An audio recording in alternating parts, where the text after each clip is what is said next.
সুপ্রিয় দর্শক, আসসালামু আলাইকুম। Welcome back to my channel. চলে এলাম আর একটা নতুন রেসিপি নিয়ে। আমার আজকের রেসিপি হচ্ছে শীতের পিঠা।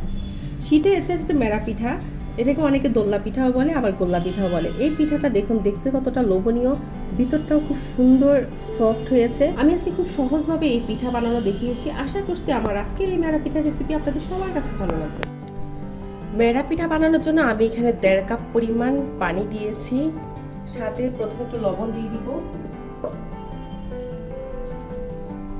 একটু লবণ দিয়ে দিচ্ছি।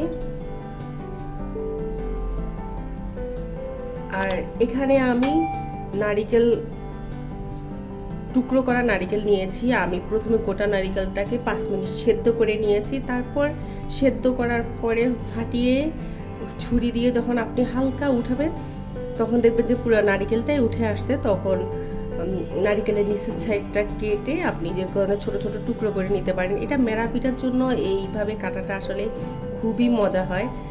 তো আমাদের গ্রামে সাধারণত এই ধরনের নারিকেলটা কাটা হয় মেরা পিঠার জন্য। প্রতি কামড়ে কামড়ে এই নারিকেলগুলো মুখে লাগলে আসলে অনেক ভালো লাগে পিঠাটা খেতে। এখানে কিন্তু একটা গোটা নারিকেল আছে, আর 4-5টা এলাচ দিয়ে দিলাম। এখন আমি কোরানো নারিকেল দিয়ে দিচ্ছি, ফ্রিজে সংরক্ষণ করা কোরানো নারিকেল।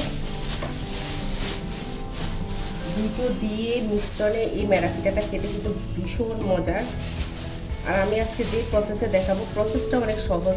1 কাপের মতো আমি ফ্রিজিং করা নারিকেল দিয়ে দিয়েছি, দিয়ে একটু মিশিয়ে নিব।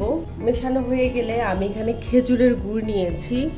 মিষ্টিটা আপনারা যেভাবে পছন্দ করেন ঠিক সেভাবেই দিবেন। অনেকে মেরা পিঠা মিষ্টি কম পছন্দ করে, সেক্ষেত্রে কম দিবেন। তো গুড়টা গলা পর্যন্ত অপেক্ষা করব। তো দেখুন গুড়টা গলে গিয়েছে। এই পর্যায়ে আমি 3 টুকরো দারচিনি দিয়ে দিলাম ফ্লেভারের জন্য। চাইলে আপনারা তেজপাতাও দিতে পারেন, তো আমার হাতের কাছে ছিল না তাই দিলাম না।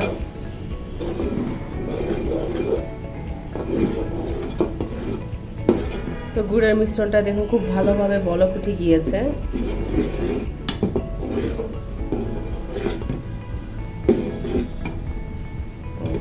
তো এখন আমি চালের গুঁড়োটা দিয়ে দিব। আমি এখানে ভেজা চালের গুঁড়ো দিয়ে দিব।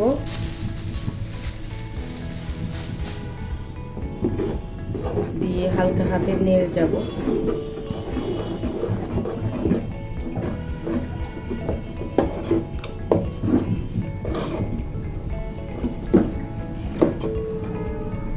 তো দেখুন আমার মেরা পিঠার জন্য ডোটা রেডি হয়ে গিয়েছে।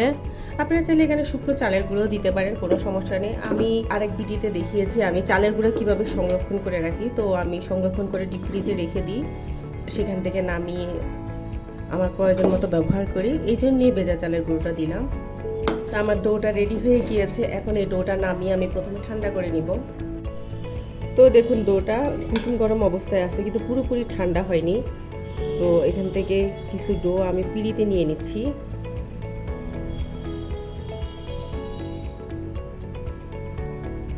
এগুলো ভালো করে মুথে নিতে হবে। তো আমি পিঁড়িতে নিয়ে নিয়েছি। দারচিনি, এলাচ যাই পাবো সব এখন ফেলে দিব। হালকা একটু গুঁড়ি দিয়ে মিশিয়ে আমি ভালোভাবে মুথে নিব। খুব সফট একটা মুথে নিতে হবে। আমরা যেভাবে রুটি বানানোর জন্য ডোটাকে রেডি করে নিই, ঠিক সেরকমই করতে হবে। তো দেখুন আমি 2-3 মিনিটে ডোটাকে খুব ভালোভাবে মুথে নিয়েছি। এখান থেকে সামান্য একটু ডো নিয়ে প্রথমে হাতের তালুতে নিয়ে একটু গোল করে নিব। তারপরে হাতের মাঝখানে রেখে খুব সুন্দর করে শেপ দিয়ে দিব। দেখুন লাটিমের মতো শেপ হচ্ছে। আমি আপনাদেরকে আরও একটা দেখিয়ে দিচ্ছি। যেহেতু আমি এই লাটিম বানানোর ক্ষেত্রে পাক্কা, সেজন্য খুব স্পিডে কাজটা করি। আসলে এবার আস্তে আস্তে করব। দেখুন খুব সুন্দরভাবে লাটিমের মতো হয়ে যাচ্ছে। জাস্ট আপনি ঘুরাবেন, আর কিছুই করার দরকার নেই, এটা অটোমেটিকলি লাটিমের মতো হয়ে যাবে। পিঁড়িতে রেখেও আপনারা করতে পারেন। এভাবে হাতের সাহায্যে প্রথমে গোল করে নেবেন, এরপরে পিঁড়িতে এভাবে ঘুরাতে থাকবেন। ঘুরাতে ঘুরাতে এক পর্যায়ে লাটিমের মতো হয়ে যাবে। জাস্ট ঘুরালেই দেখবেন খুব সুন্দর লাটিমের মতো হয়ে যাচ্ছে। তো এইভাবে আমি সবগুলো মেরা পিঠা রেডি করে নিচ্ছি। তো দেখুন আমি মেরা পিঠাগুলো বানিয়ে নিয়েছি। বাকি পিঠাগুলো আস্তে আস্তে বানাবো। যে পিঠাগুলো বানাবো সেই পিঠাগুলো ভাপ দিয়ে দিব। তো মেরা পিঠাগুলো ভাপ দেওয়ার জন্য আমি আজকে ভাতের পাতিল ইউজ করব। আমার কাছে আসলে অ্যাকচুয়ালি মেরা পিঠার কোনো সাস নাই বা কিংবা পাতিল নাই। ভাতের পাতিলের মাধ্যমে আমি মেরা পিঠাটা ভাপ দিব। তো পাতিলের অর্ধেক পরিমাণ আমি পানি ফুটিয়ে নিয়েছি। এই ধরনের একটা ছিদ্রযুক্ত ছাঁকনি নিয়েছি, ছাঁকনিটা উপরে বসিয়ে দিব। তারপর আমি পিঠাগুলো দিয়ে দিচ্ছি। আর ছাঁকনির ভিতরে আমি একটু সরিষার তেল মেখে নিয়েছি, এতে করে খুব সহজে পিঠাগুলো উঠে যাবে। পিঠাগুলো দিয়ে দিয়েছি, আমি এখানে একটা ঢাকনা দিয়ে দিচ্ছি। ঢাকনা দিয়ে আমি 5 থেকে 7 মিনিট অপেক্ষা করব, কিংবা পিঠাগুলো সেদ্ধ হওয়া পর্যন্ত অপেক্ষা করব। তো 7-8 মিনিট পরে আমি এখন ঢাকনাটা তুলে নিচ্ছি।